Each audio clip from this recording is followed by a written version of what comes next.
Hi, this is Tom and welcome to this week's Thrive in 5. If you missed it last week, be sure you go back. There's a link underneath to get back to it. But you want to go back and watch the show we did on the cost per lead, the cost per opportunity, and the cost per sale. So the cost of your marketing is a really important metric. But what's interesting about these particular metrics is they affect what I consider more critical numbers in your business.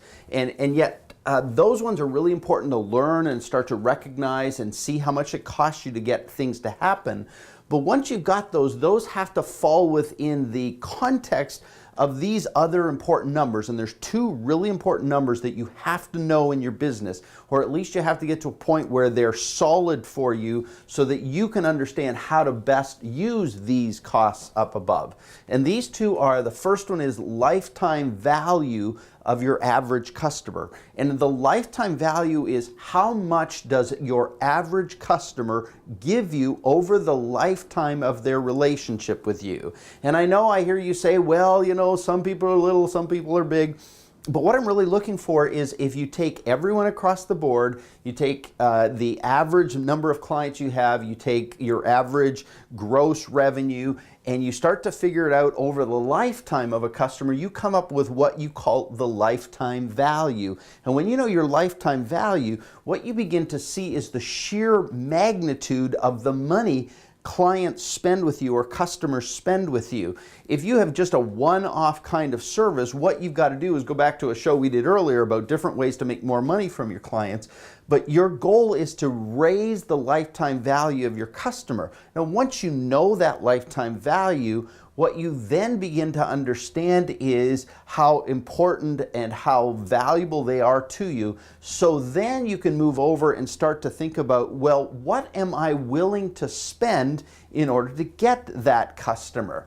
And so the second big cost you have to start figuring out in your business is, what is the allowable cost that I'm willing to spend to acquire a new customer? How much am I willing to spend to do that? And the way you start figuring this out is, well, you start understanding, well, what's the average sale in terms of your revenue, and then you figure out, well, what are your costs and what are your associated profits that you want to take out of your business.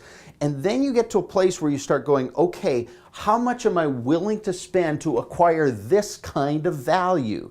So often people think to themselves, how cheap can I market? But if you start understanding the lifetime value of your customer, that value becomes really important, because you don't have to always think, how cheap can I go? So quit thinking about how cheap can I market myself. What you have to start figuring it is, how can I smartly, efficiently, and effectively spend the kind of money I need to spend in order to acquire the kind of customer that builds long-term value for myself. Now, once you start understanding this, if I know my value and I know my allowable costs, what I then get to do is go back into these costs that I'm beginning to understand about how to acquire a customer. What's my cost per lead? What's my cost per opportunity? And go, can I actually build these costs in an effective way, efficiently, effectively, smartly? I don't want to do this stupidly, but the more money I'm willing to spend to get a lead, the more money I'm willing to spend to get an opportunity, the more money I'm willing to actually spend to get a sale, as long as it lives within my allowable cost, allows me to have incredible strength in the marketplace. And so many times what we fail to do is understand how much we can spend instead of how little we can spend.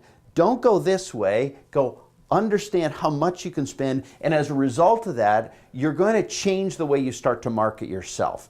That's this week's Thrive in 5. You've got the knowledge now. Now go do something good with it. We'll talk to you next time.